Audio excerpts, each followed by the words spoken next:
Hello everyone, it's Friday and that can only mean one thing. It is the Ben 10 injury roundup in association with Premier Injuries. Now we're speaking ahead of the Double Gameweek 25.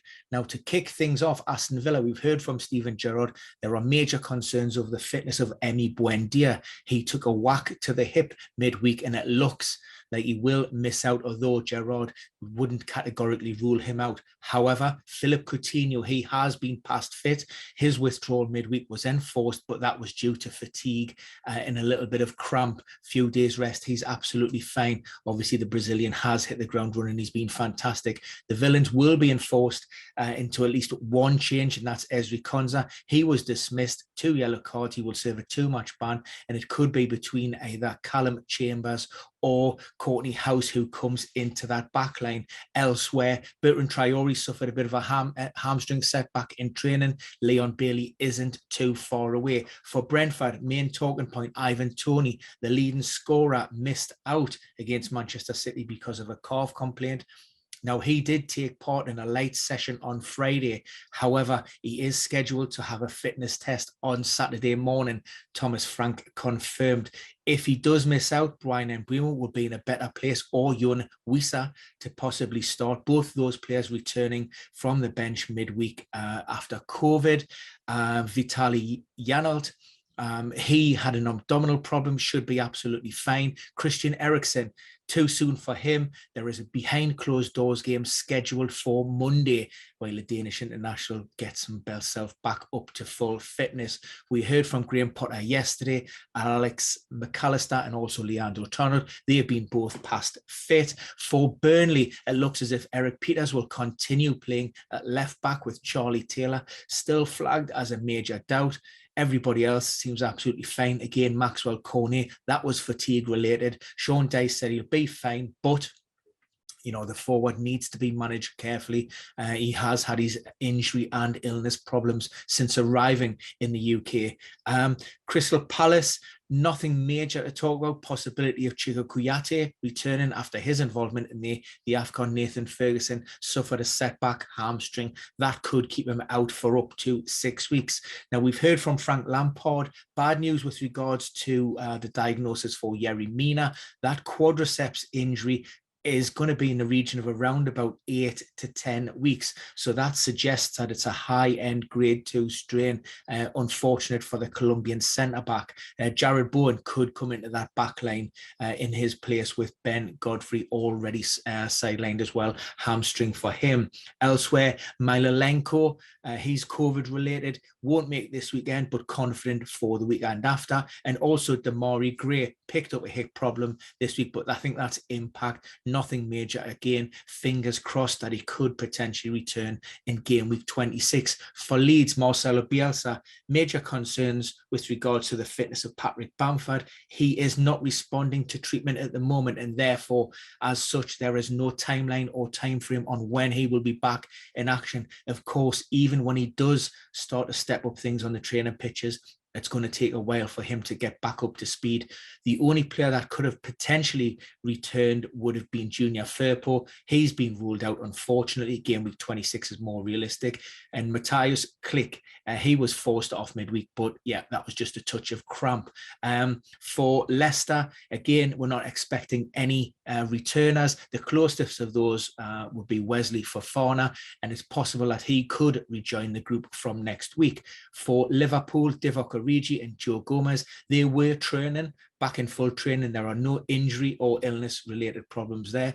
They weren't selected for the game on Thursday evening. So that was the reason behind their absence. Nothing sinister on the line. Sadio Mane is back with the group. I suspect it'll be a very similar situation to what we've seen with Mo Salah, back in the matchday squad, but any involvement will come probably from the bench.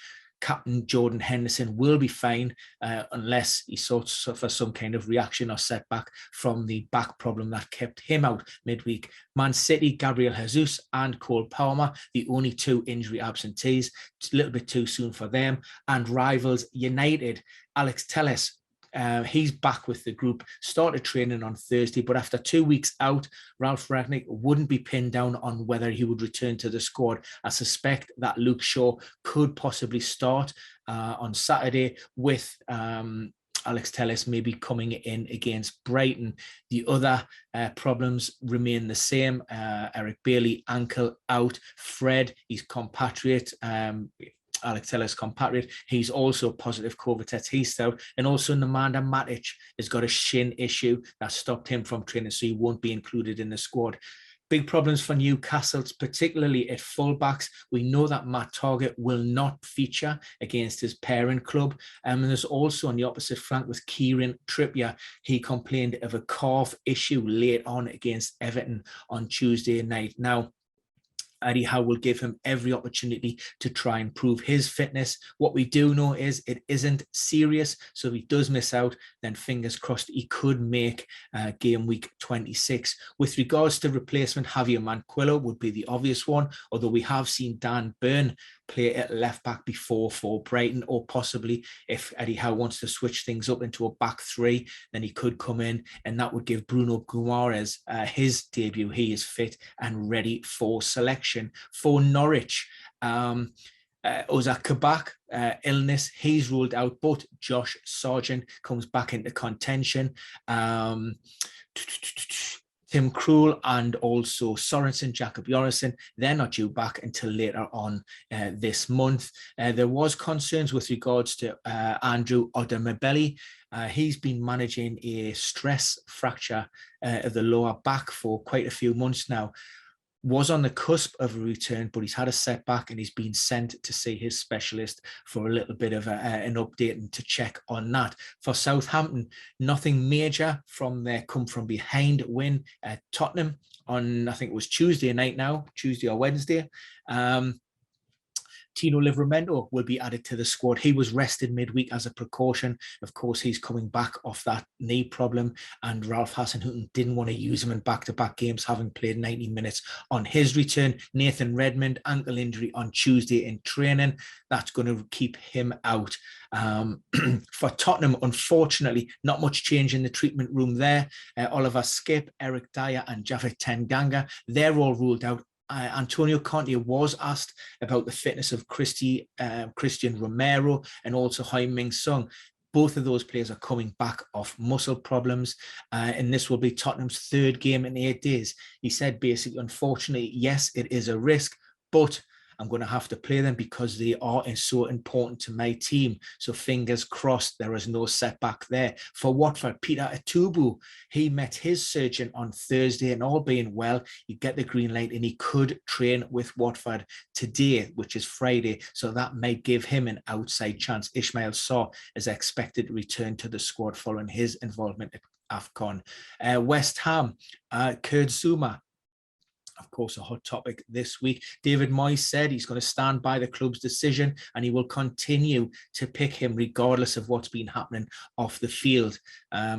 Make your own mind up about that one. And for Wolves, we've seen Wolves on Thursday night. They were out. João Moutinho, that was a calf problem that he picked up last weekend.